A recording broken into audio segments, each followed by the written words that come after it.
Hey everyone, I'm here to give you the latest updates on the devastating Hurricane Helene that rampaged through the southeastern United States. The tropical cyclone that has barreled through 6 states has been blamed for at least 128 deaths and scores more people injured. The scale of devastation is unimaginable. The closure of around 900 roads means essential supplies are unable to reach people. More than 2 million still without power. Communication infrastructure destroyed. For many, this isolation has translated into difficulties connecting with loved ones and getting the help they so desperately need. It also wasn't just at the coast where the storm vented its fury as it traveled far inland. Western North Carolina was particularly hard hit, with devastating flooding. The mountain city has turned into a virtual island with dozens of roads and bridges out of service. Homes, businesses, and critical infrastructure have been hit hard. The death toll is expected to climb as communities start the arduous process of rebuilding. Many residents have been left in the dark without power, communications, and access to crucial supplies. The days and weeks ahead are going to make all the difference when it comes to assisting those affected by this disastrous storm. Hurricane Helene. The rescue and recovery operations have begun. In Florida, biologists are struggling to save wayward manatees. In North Carolina, residents are being asked to go to local fire stations because cell service is unreliable. To aid those affected, FEMA has put resources on the ground such as water, meals, and search and rescue teams. The North Carolina Emergency Management is increasing efforts to get food, water, and fuel to affected communities. The state is also adding air support and working closely with FEMA to continue these missions in the weeks to come. But lack of enlisted cellular network means back to connectivity problem, which can be a major obstacle in contacting and coordinating among the team.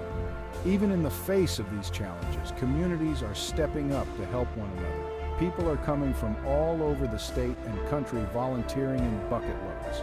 Furthermore, the 23 Tall-One racing team and Michael Jordan have also committed $1 million in assistance to help in recovery efforts. While the road to recovery is long and challenging, the indomitable spirit of man with his humaneness continues to shine through adversities.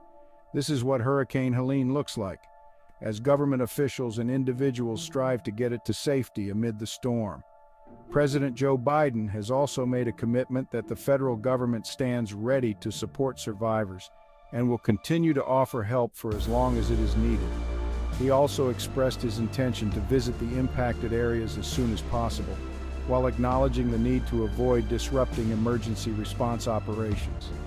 Former President Donald Trump recently made a trip to Valdosta, Georgia, where he joined forces with Samaritan's Purse to deliver truckloads of much-needed relief aid to those in need.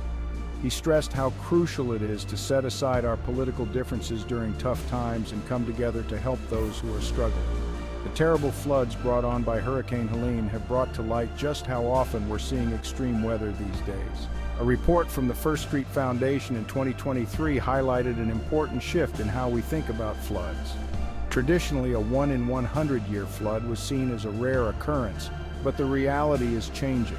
Intense rain events are happening more frequently, a trend driven by climate change. This means we can no longer rely on past statistics to predict future flood risks. As we cope with the aftermath of this disaster, it's a powerful reminder of how urgent it is to tackle the rising threat of climate change. We need to invest in strong infrastructure to better prepare for these challenges. That's all for now. Stay safe and stay informed. Don't forget to subscribe. Give us a like and turn on your notifications so you can catch us next time with more exciting news.